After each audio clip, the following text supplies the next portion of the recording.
What's up, guys? This is Ed Demko once again for another BloodTypeOnline.com YouTube video. And anybody who knows me and knows the movies that I'm into knows that I'm a fan of exploitation films. And one of the best all-time exploitation films ever made would be Wes Craven's Last House on the Left. Now, this movie's excellent. It's a great piece of genre cinema, and it has one of the greatest bad guys of all time in it, David Hess. And if you're unaware about what the movie is, it's basically two young girls go out to a concert and trying to score some dope one night. They run into the wrong crowd of people, yada yada yada, murder, mayhem, all ensues. But one of the coolest things about Last House on the Left is that it has spawned a ton of rip-offs, and generally they're from Italy. Now, a lot of these films, to me, are really good. I mean, you would think in most situations when somebody rips off a film, who gives a shit? It's not going to be any good, whatever. Well, the Italians, on the other hand, have made some great films over the years. They made some great rip-off zombie movies. They've made rip-offs of generally everything, but a lot of the movies end up being really cool. Well, I'm going to show you folks today. I mean, there's tons of Last House rip-offs out there, but I'm going to show you two that I really dig here today. First one. This one was actually released on DVD not too long ago from folks at Craven Films. It's one that a lot of people like me have been waiting to see for a long time, and it was worth the wait. That one is Last House on the Beach. Now, this movie's from 1978, and the thing that's very interesting to me about this movie is it was actually directed by Franco Prosperi, who is one of the filmmakers on the Mondo Cane movies.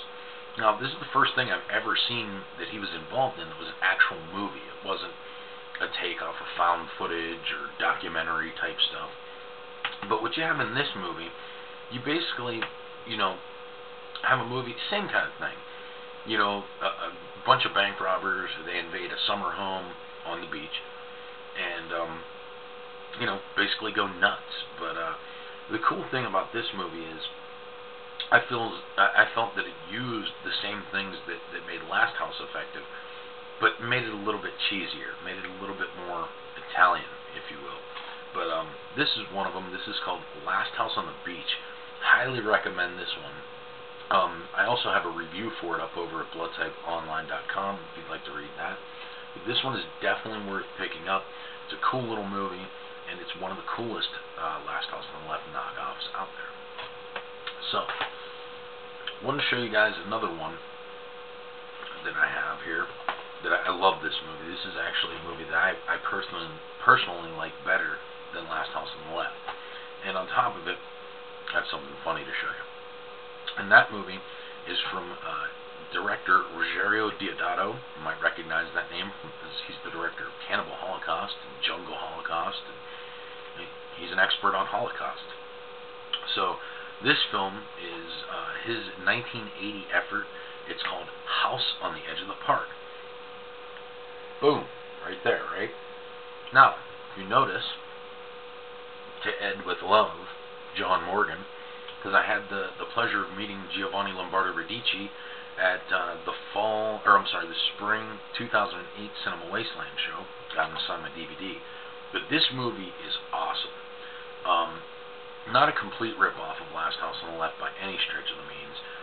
It kind of has its own thing about it. But, just like David Hess was in Last House on the Left, he was brought in here to play the lead bad guy, so to speak, in this movie. God, I keep doing the finger quote thing. That's such a douchebag thing to do. Anyway. But yeah, this movie right here has a hilarious soundtrack, by the way. But it's a good one. Don't get me wrong, it's Riz Ortolani, the same guy who did the music for Cannibal Holocaust. But this movie is infamous for the straight razor, which David Hess carries on him in the film. Basically, David Hess and John Morgan, or Giovanni Lombardo Radici, play two friends in the movie, and they get invited to go to this party, and the party's filled with some rich yuppies, and John Morgan's character is a little slow mentally, he has some mental issues, and basically this movie plays all that into the story. It shows the rich people making fun of them. It shows them trying to cheat them at cards. This movie is a lot more in your head than something like Last House on the Left would be. Last House on the Left is brutal. It's absolutely brutal. This movie isn't such as brutal, but it is on a mental basis, I guess. Making fun of a retarded man. There's certainly the movie plays with the class system, like the rich versus the poor, and there's a very cool twist in the movie too that I remember the first time I seen it I didn't see coming at all. So I really enjoyed this movie. You know what? This is a DVD too on top of it that if you guys don't have in your collection, you can actually get it for very cheap. See, it was released by Shriek Show, and Shriek Show puts out these great little cheapy box sets, now these 3-packs, and it's part of the Psycho Killer triple feature box set, as you can see right there, with Delirium, which is from Lamberto Bava, and another really good movie called Beyond the Darkness. It's from Joe D'Amato, and it's probably his best movie too, but not to get too far off there, but you can get this probably on deep discount or something like that for about $15. If you wait till like they do their 20% off sales, you could probably find this thing for like $10, if not cheaper. But two really good movies in House on the Edge of the Park and Last House on the Beach. Two absolutely cool exploitation films, and if you like Last House on the Left, these movies are suited directly towards you. If maybe for some reason you thought Last House was a little too brutal for your liking, maybe check these ones out. They have the same kind of thing. They're not as vile as Last House is, but I mean, let's be honest, they're exploitation films, and that's what we want to see. So I'm going to try and do these updates every once in a while too to talk about some Last House ripoffs, because it's a kind of a subgenre, douchebag fingers again, that I like, and I definitely want to let people know about the films. There's also some other movies too that follow the same kind of thing. There's movies like Night Train Murders, which is a very good one. It's basically Last House on the Left on a train.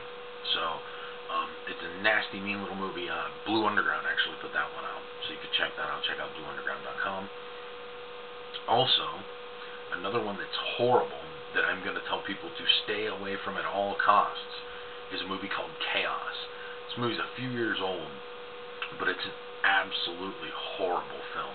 It actually has Sylvester Stallone's son, Sage Stallone, who horror fans might recognize as being part of Grindhouse Releasing, the DVD company. But he actually is in that movie. So is Kevin Gage, who is a solid actor actually. He's in Laid to Rest, which is a pretty cool new slasher movie that I have a review for up on Blood Type, the YouTube page, if you pay attention. But yeah, stay away from Chaos. It sucks. It's not worth your time or money. But just want to let everybody know about those. Also, keep checking out the website for all the fun stuff that we do, and check out some other YouTube channels. Check out the Gut Munchers YouTube page. Check out Slasher Club. Check out their page. It's on our friends link here, and check out their websites. You can check out gutmunchers.com. You can check out slasherclub.com. And check those guys out. So just shout out to you guys. Thanks for watching the videos, everybody. Thanks for the comments and everything. Keep them coming. Love to hear feedback on these videos. So thanks for joining me. This is Ed once again for the Blood Type Online YouTube page. So go watch some frickin' movies.